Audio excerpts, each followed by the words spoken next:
This is the Andres Segovia Show. Greetings, everyone. Welcome to the Andres Segovia Show. I'm your host, Andres Segovia. A lot in the news lately regarding the Second Amendment.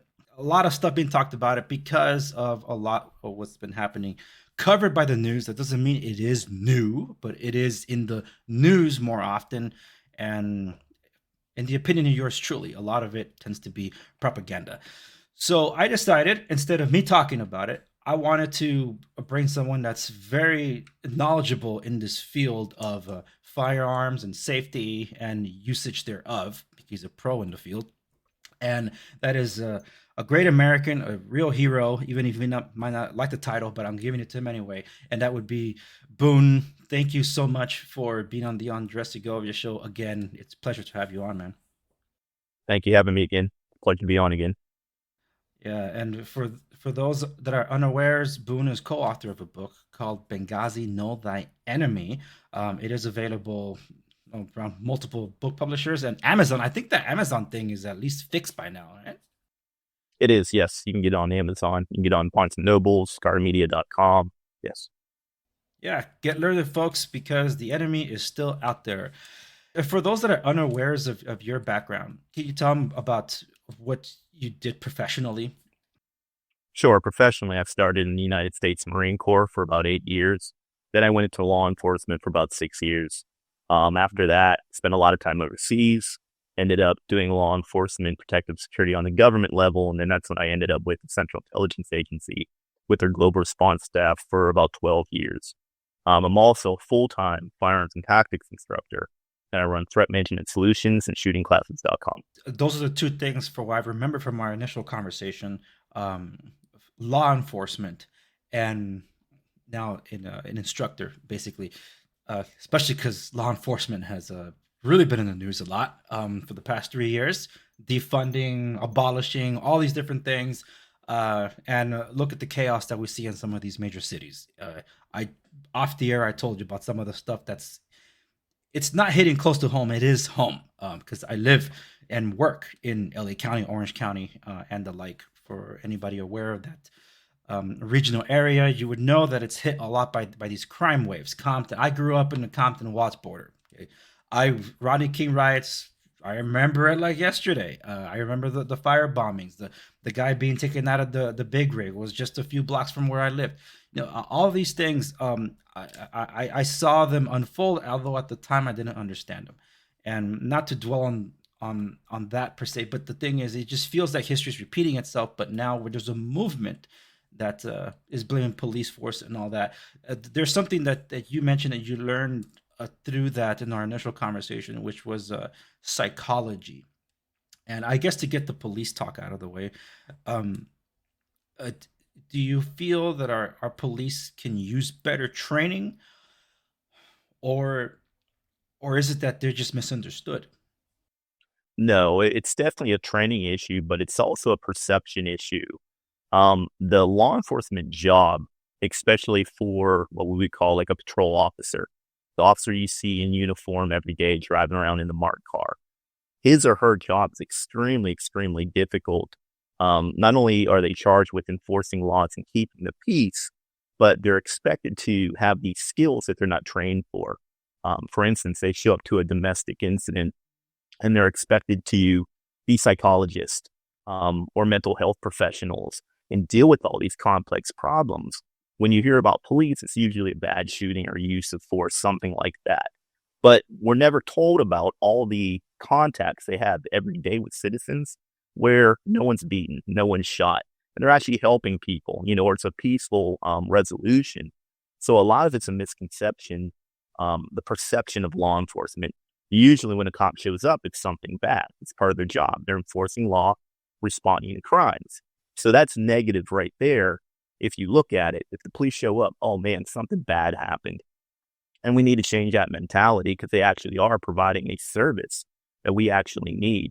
When it comes to training, again, they're getting bare minimum training that's set by the state. Each state's different, whatever those mandated criteria is, but it's different from state to state. And it's the bare minimum. And then they get in-service training throughout their careers, but it's not enough. Like LAPD, for example, I think they're the third largest police force in the United States. Just trying to get everybody qualified every year, full-time job. It's a daunting task. But instead of defunding them, they actually need more training. They need more funding to make sure they're trained to a high level. Think about a brain surgeon. If you're going to have brain surgery, would you want your brain surgeon to be trained to the minimum level, or you want him to be a subject matter expert? You want him to have all the training he can possibly have. Obviously, you want him to be as well trained as he possibly can be. And that's what our uniformed police officers need to be, subject matter experts in multiple disciplines. And there's just not the budget or the time to get them trained to that level. Yeah, LA being that big, it's so diverse.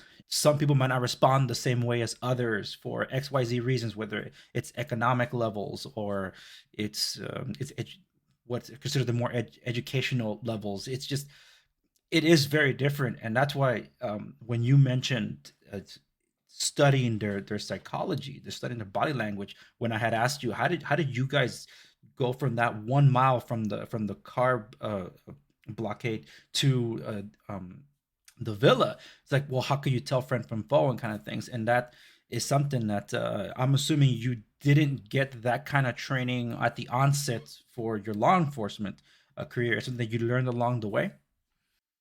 So that's something I learned actually when I was a young child, growing up, and then having that cultivated within the military, and then having that cultivated more within law enforcement, where you get cultural diversity training.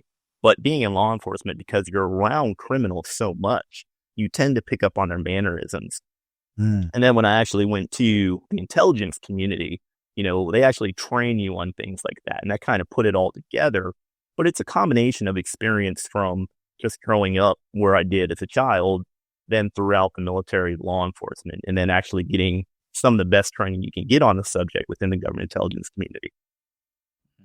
Okay, well, that makes sense because I do believe that um, I've seen it where there are officers that have gone into the force but want to serve the community that they know, and I Right. think that's a great place to start because they're more familiarized with their surroundings as opposed to having an outsider that's there and it's like, well, you don't know who these people are, how they behave, what they like, what's their weekends are they do normally on weekends, or what's normal, what's not normal.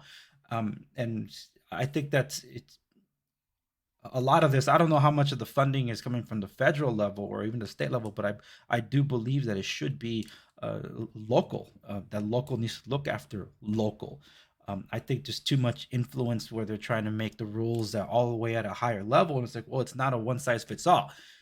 It's so. Is it? Do you know if the funding is more at like the federal, state level as opposed to local? So there's different funding for different programs, and there is state funding. And there's a huge amount of money at the federal level as well for different cultural diversity programs. But something you mentioned, it's like the community-oriented policing or hiring people from a certain neighborhood or demographic to police that demographic.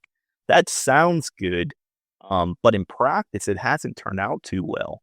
A lot of people are lowering hiring standards to hire a certain demographic, and they end up getting in trouble, whether it be use of force, whether it be moral issues. So when we hire law enforcement officers, we need to hire the best candidate that applies.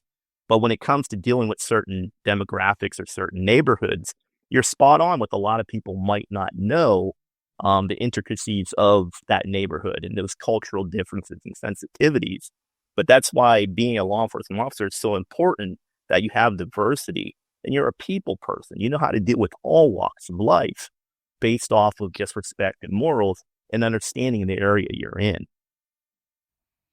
That makes sense. Yeah, because I do believe that I think it's diversity, inclusion, equity, what are the DIE or DEI, however they say it. Yeah, I do believe lowering the standards of a lot of things are like you look the part, but you're saying no, no, do they qualify? And Right. that's something that I strongly am for. I'm actually very opposed to affirmative action, and that didn't make me popular among my social circles in my later age. Like, yeah, you're if you're letting me in just because of how I look, I'd rather go somewhere else. It's Right. but anyway, that's a It, different subject it's altogether. a good it's a good idea. Like when you talk about affirmative action, it's a good idea on paper, like the sentiment behind it makes sense, to include everyone, not to discriminate, but the practice doesn't really work out well. Yeah, correct. And I think it's telling about what's happening to our infrastructure lately. Trains derailing. There's like what?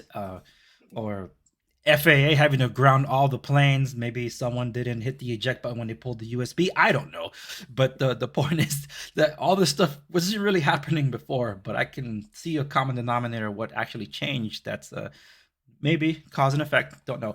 But with all that, police response has been such a big discussion, and we're having two major contrasts lately because of what happened in Uvalde, the elementary school there, and comparing to what happened in Nashville, the response times of these police officers. And again, it's local, so this is it's not this or that, but I do believe the Uvalde left an important training lesson impression on police to they go respond, and the response of the Nashville police officers was just well, they were just on point. They got it done, and it people were comparing it and saying that it was because they learned from Uvalde. I don't think that was just the only thing, but I think it No, might have been at the back of their mind. no. According to the reports, the Nashville response, a lot of those officers trained in active shooter response well before Uvalde even happened. I believe, I could be wrong, I'm not sure when this is going to air, but today's the anniversary of Columbine. So we've been familiar with active shooters and how to respond since Columbine. Active shooter situations aren't new. I mean, these happened in the 70s. It just wasn't as prolific as it is now. So we've actually learned these lessons back in the 90s. We're just relearning them. We're not applying them because I think a lot of administrations and communities have an attitude that it won't happen here. It can't happen here. That happens in other places. That happens in big cities, but not here, not in hometown USA. And then when it does happen, it's a knee-jerk reaction. It's like, oh my goodness, we need to do something about this. We already have the answer. We're just not listening. We're not applying it. Well, and I think it's to that, and this will air. It's just I don't know what YouTube's gonna do with it, so that's why I don't rely on YouTube alone. So for those of you watching on Rumble, you're getting the full episode. If you're on YouTube and you're only seeing a clip, go to Rumble. The link should be in the description down below. And I think this made for a great segue into that conversation because of the whole school shooting and things like that, where the number one knee jerk reaction solution has been like, "What we got to ban guns."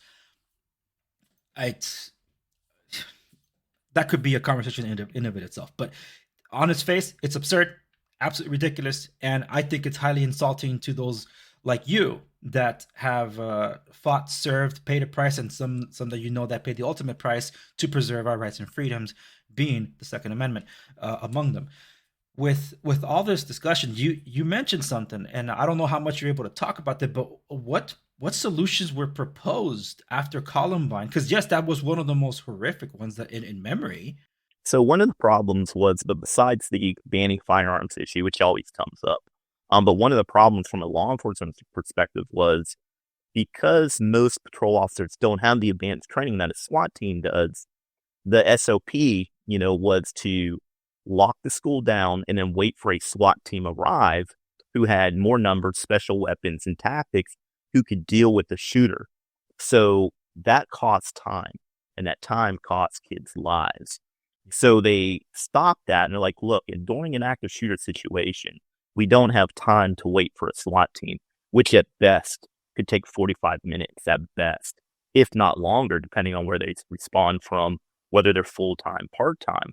So the response turned into active shooter training to where the first 3 or 4 officers would show up, form a diamond formation, and go straight to the shooter. And then they changed that because that was taking too long after other active shooter incidents. And then it morphed into the first officer that gets there, you go straight to the shooter, stop the killing, and then if more officers arrive, great, they can help. But the first one on scene moves straight to the shooter, so no other people are killed. Well, it's a lot like the Nashville officers that responded. They just went in. They weren't looking Exactly. at duck and cover. in contrast to the massive police force that was just sitting on the hallways using hand sanitizers, waiting for a key that wasn't Right. needed to open a door. And like you said, that time cost people's lives. And I think that was about 45 minutes. They were just sitting on the hallway. Just as a father of very young children, it really boils my blood when that happens. Like, you have one job to do: protect is to serve. Well, the two, I guess, but to me, the protection is the service. But Right. it, in that, it's a complex issue. We talked funding, we talked training. The funding is tied to the training. You have to fund the training. Now, when you affect the funds, it affects the training, and then the politics thereof. It's like, we got to ban assault weapons. We got to ban weapons of war. It's like, what is that? It's, and as someone that's been proficient in weapons as you have, can you define what an assault weapon is? So yes, there is actually a definition of an assault weapon, and not to bore the audience with a history lesson, but during like World War I, World War II, we fought with battle rifles, so semi-auto or bolt action rifles that were large caliber, 30-06, 7 millimeter, very effective rifle cartridges, and then we had submachine guns, which were pistol caliber machine guns, 9 millimeter, 45 ACP. So the Germans came up with an STG-44, which bridged the gap. So it was an intermediate cartridge between the battle rifle, but bigger than the submachine gun pistol cartridge that would still allow full auto fire. So it's volume of fire. So that's where the assault rifle really came from.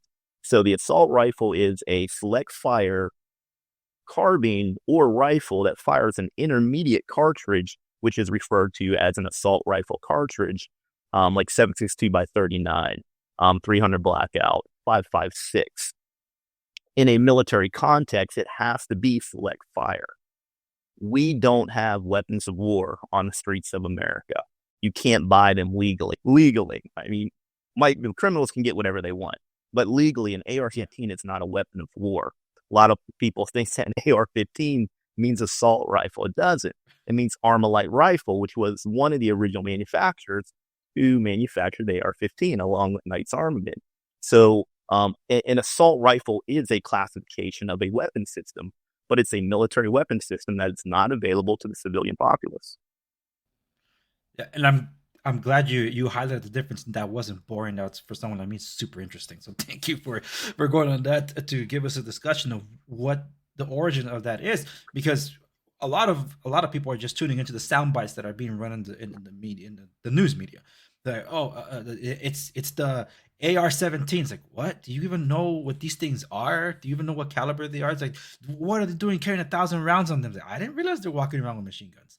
No, but they're throwing all these things out there. So that's why when they couldn't exactly settle on assault rifle, because the name doesn't stick, because even though they see the AR on it, they started using the term weapons of war. And as you highlighted, as someone that has fought on the battlefield, are you able to speak to, like, for example, what kind of weaponry you used? Like, because I know you were a sniper. So no, we really can't talk about the weapon systems we use, as silly as it sounds, because it's not too hard to figure out. But as far as things I've used in law enforcement and the military, yes, in the military, obviously we had assault rifles, M4 assault rifles, M16A2 assault rifles that were select fire. Even within law enforcement, I was actually on a tactical team where we had available, select fire MP5 submachine guns, M4 semi-auto rifles, not assault rifles, but rifles. Yeah. So we had those weapon systems to perform our job. But as far as the agency, no, we're forbidden from talking about what we have, just because it can show a capability. Of course, but in terms of what you used, especially on the law enforcement and the Marines, AR-15s were not one of them.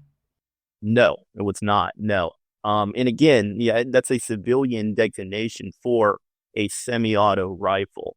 In the military, we have military designations, and each military will differ. Like an M16 in the United States isn't called an M16 in the Canadian military. It'll start with a C or CM or whatever designation they use, even though it's the same weapon system. But in the Marine Corps, we had full auto M4s, which is a lookalike, or I should say the AR-15 is a lookalike copy of that military select fire M4. But there's a difference. It doesn't fire on fully automatic. It doesn't fire on burst. So it's semi-auto only. So even though it might look like what we would consider a military weapon, it's not in fact a military weapon system. And you mentioned words like weapons of war, assault rifle. The anti-gun, the left came up with these terms because it makes you feel a certain way, a negative way. It instills fear. It's a negative word for a weapon system that is no different from a hunting rifle. Hmm. Well, another thing that they try to lump in with all this is an AK-47. And I think that's more speaking from a civilian perspective because of cinema and all that. It almost seems like that's the favorite weapons of insurgents. It's what is an AK-47 for those of us? So the AK-47 came from, it's a direct descendant of that German STG-44 we talked about.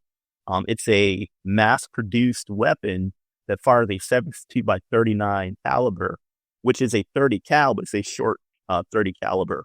So if you think of like a hunting rifle, like a lever action, a 30-30, which no one would have any problem with the civilian owning, ballistically, that's equivalent to an AK-47 72 by 39 cartridge.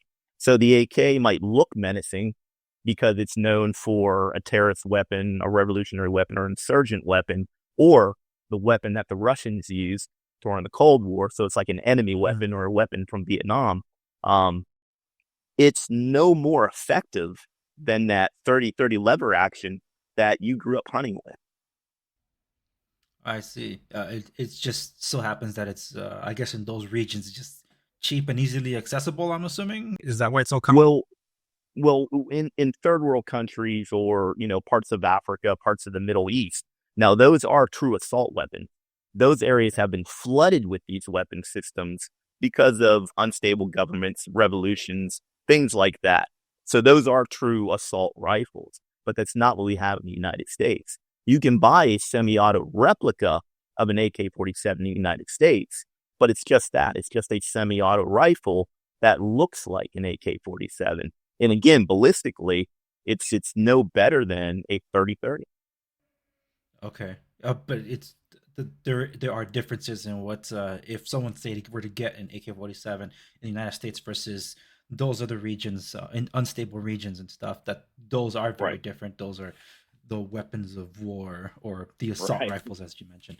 Okay, all right, that makes a lot of sense because it's technically the AK-47 family. It's all kind of lumped in together, and just they blame the whole thing, and it's not. And I think that's a very important distinction. This is more than what I was expecting to learn about because I'm not a gun aficionado. I fired weapons, but I'm not proficient in any of these. I'm not going to sit here and pretend that I am.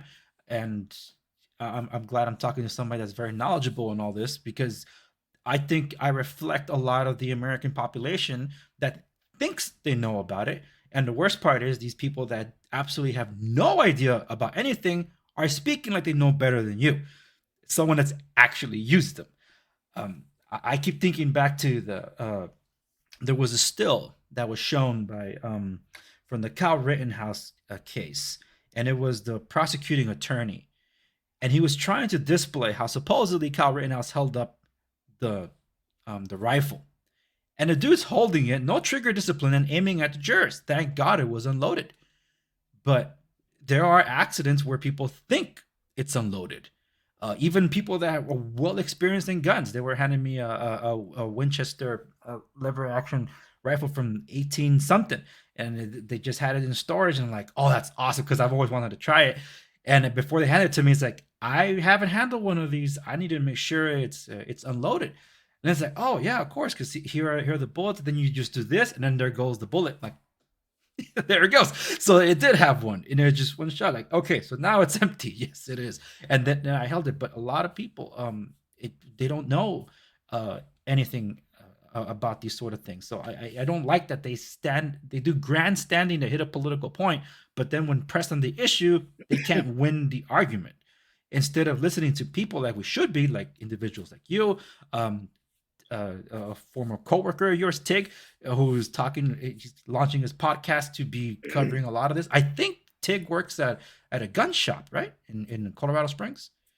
He's associated with the gun shop. I don't know if I don't know the relationship he actually works there. But he does have an association with a gun shop and several firearms manufacturers. Okay, yeah, and that makes sense because I see that he announced on Instagram recently that he wants to. They're going to do like a podcast of sorts to talk about these things, and I'm assuming it's along the lines of education, training, and instruction, and all that.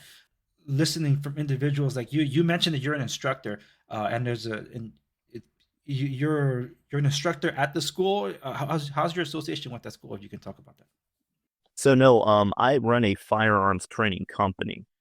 So I don't work for a school. Like we are the school, and that's Threat Management Solutions, and we train law enforcement and law-abiding citizens all over the country, all over the United States. I've probably been a certified instructor since 94, 95, and I've been teaching ever since. Now I just do it full time. That I'm no longer in government service. Okay, all right. So you're the master Jedi of these things, then. Well. See, far. You're humble. It doesn't dawn on people that, and this is what I was telling my family this. So we've been exchanging, just messages here and there, and thank you for the drawings for my children, and they sent you some stuff before that, and we appreciate that. It doesn't dawn upon them. It's like, guys, you wouldn't think that talking to a Boon, you're talking to one of the most lethal guys with a rifle. It's like, these things, it's amazing how it's assumed that if someone they have firearms, they must, because they're just oozing testosterone. They have, they just do gun porn and just over the top, bigger than life personas. And no, that's just like a caricature of something. You're one of the reasons at least 40 Americans are alive today when their government abandoned them overseas. And 10 years later, we don't have answers for that. But believe me, it is such an unreal experience to talk to someone like you, being able to stay in contact with someone like you, just because it's unreal. Because you've been in a situation that very few in life will ever understand. And I can never, ever understand what you went through. But just hearing it from you, hearing it from Oz, seeing it from Tonto and Tig, and they will be on my show. I know it because I'm going to bring them on. And then also hearing another perspective, also from Sarah. It's like these people went through something that a few, even in the veterans that I know, and some that are in active military, even in the reserves, they tell me, "Dude, you're so lucky you talk to these guys. They're legends." It's like, they know. I think of it like Wyatt Earp walking into tombstones. Like, yeah, right, it's Wyatt Earp. Holy smokes, that's Wyatt Earp. Like the way they portray it, it's like, yeah, their name carries. Yeah, man, you guys are legends, and believe me, sitting on this side of the screen, it truly is an honor to even stay in contact with someone like you. I don't think people understand that. I do appreciate that, but I'm just a dude. See, you're not out there with a 20-foot flag on the back of your truck, driving and just firing rifles down the street. No, no 77. Just 77, or like. Go ahead. That's interesting too, because like the demographic of a firearm owner, there really isn't one. Republicans own firearms, Democrats own firearms. Different religions own firearms. All walks of life own firearms, especially within American culture. It is a fundamental right that we have as Americans, but it's not this picture that the anti-gunners want to paint of the former disgruntled military guy, or the redneck that clings to his Bible and his guns. Like, that's not the demographic of a firearm owner. all walks of life in America own firearms responsibly. There is this discussion about accessibility to guns, and I don't think there's an issue with that, but there are talks about red flag laws because of the whole mental illness association with this. What are your takes on red flag laws?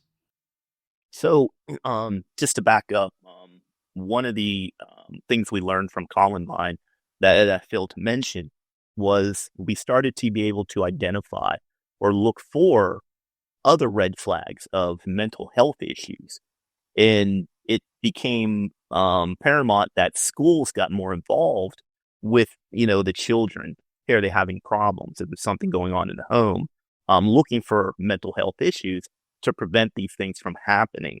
So that trickles down to present day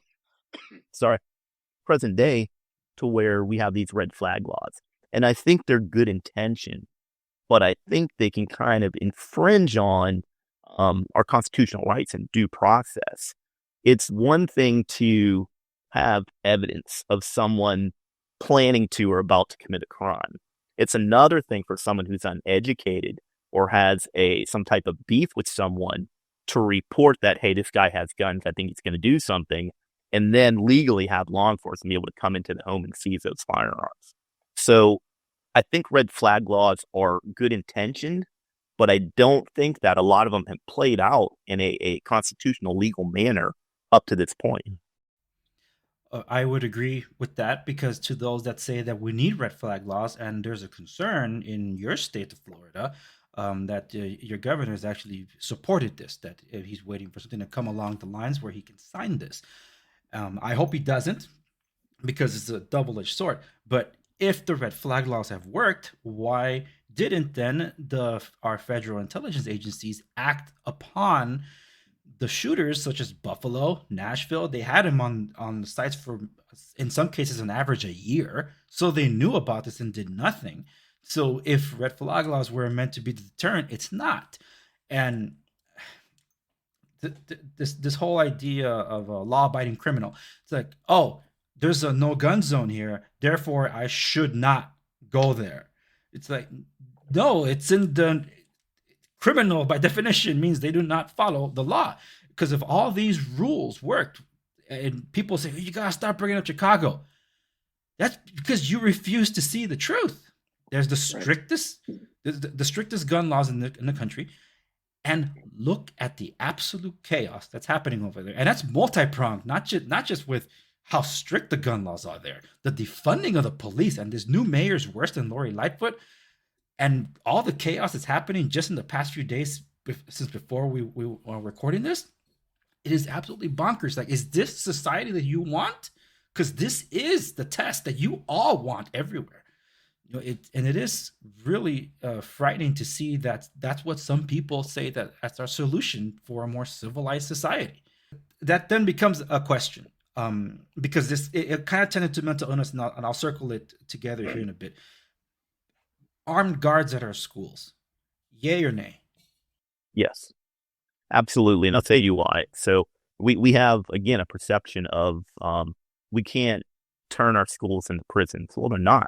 We need to provide a safe, secure place where our children can be educated and thrive and learn how to be, contributing members of society. So everything that's important to America is guarded. The White House. Try to walk into the White House. You can't. It's heavily guarded. The Pentagon, banks, critical infrastructure, anything that has to do with nuclear materials, anything the Department of Energy is responsible for protecting. You're not getting into those places. We put value on it, and we take security serious there. Well, why don't we put value on our children? Why don't we put value on protecting our schools? It's a very simple solution. The answers are multi-pronged, but it's a very simple solution. If you control access of a school, if you monitor and you pay attention to students that may or may not be having problems, but just be involved in their mental health, and that includes the parents being involved as well. If you have an armed response that is capable and actually trained to, one, prevent these things from happening, then two, to actually respond, heaven forbid, if it does happen, you will reduce these active shooter situations, especially in, educational systems. Are you going to stop them? No, you can't stop crime. You can't legislate crime away. As long as there's more than a couple people on this earth, you're always going to have conflict. It's just the way it is. But you can drastically reduce active shooter situations from happening, especially in schools. It's not a hard issue to solve. One of the things that has been talked about that, because one of the few that actually are supportive of this would be the Republicans, where they say we need armed guards at our schools. They sometimes tag on to that, says we have so many unemployed veterans. Why don't we employ our veterans that have the experience to be guarding our schools? How does that sound to you? Um, I think it could be a solution, but the program would have to be well thought out. So in Florida, any public school is required to have a school resource officer, or they're required to hire what they call a guardian.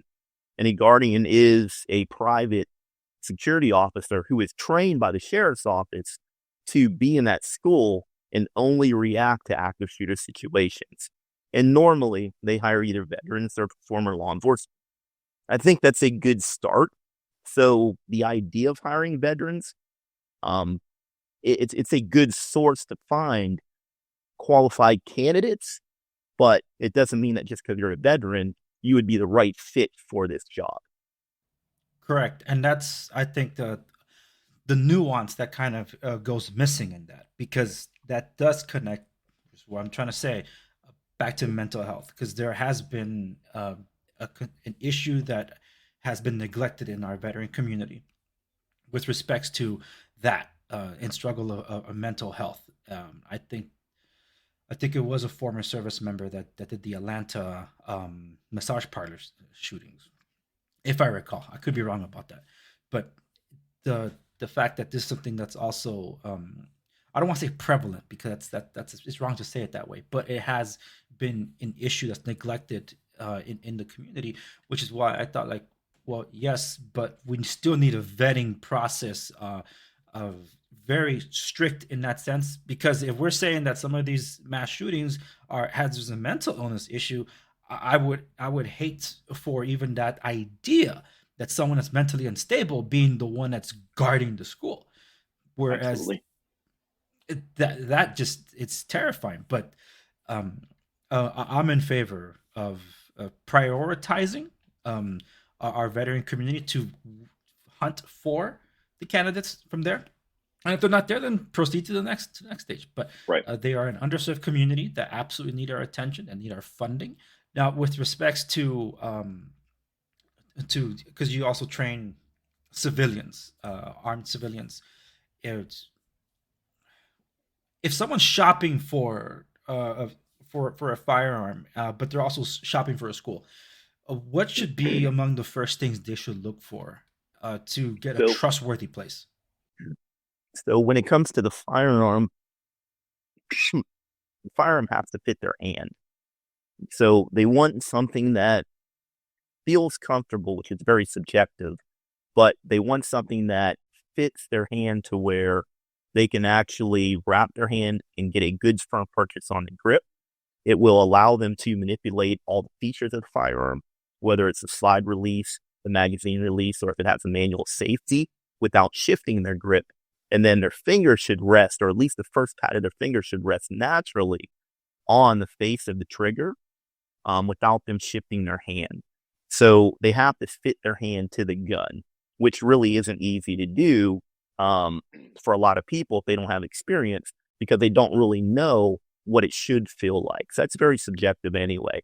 As far as a school goes, they want to look for a reputable instructor that, one, has the depth and the knowledge to actually teach them proper safety and fundamentals. And this isn't even talking about tactics. But two, they want to make sure that their instructor is actually capable of running a safe learning environment to where they can actually learn fundamentals of safety. So it's not hard to get a firearm certification in most states. And there's a difference between going through a 4-hour concealed carry safety class and then actually going through like a concealed defensive pistol course that might be anywhere from 8 hours, 16 hours to 40 hours, where you actually gain some type of proficiency in using that firearm defensively. So you really have to vet the instructor and make sure that they're capable and vetted and they have good reviews. Now, that doesn't mean that just because someone's in the military, they're going to be a great firearms instructor, or they have a law enforcement background, they're going to be a great firearms instructor, or they're a former special operations guy. It doesn't mean you're going to be a great firearms instructor. It doesn't mean they can transfer the knowledge. It also doesn't mean that their experience is relevant to, your family who just wants to protect themselves. So you really have to do your homework. Yeah, makes sense. Yeah, I think the guy that was training Keanu Reeves for John Wick, I think he's booked out for a very long time because everybody's like, hey, he could do it, so can I. Right. Yeah, but Keanu Reeves dedicated himself. That's why he was so good at it. One thing I would ask though, with respects to, from what I heard from other, I don't want to say they're gun experts, but they know how to handle a firearm. What they have suggested for home defense, at least for a woman, has been probably preferably a rifle to be more accurate as opposed to a handgun where they might not be able to brace it properly in a moment of panic, like in the household. Not like if they're going to be carrying on outside of the home, then yes, a pistol because you have to put it somewhere. But what do you say to that if that were, because first off they have to be level headed to be able to Right. even control their anxiety in those situations, but a rifle versus pistol for someone.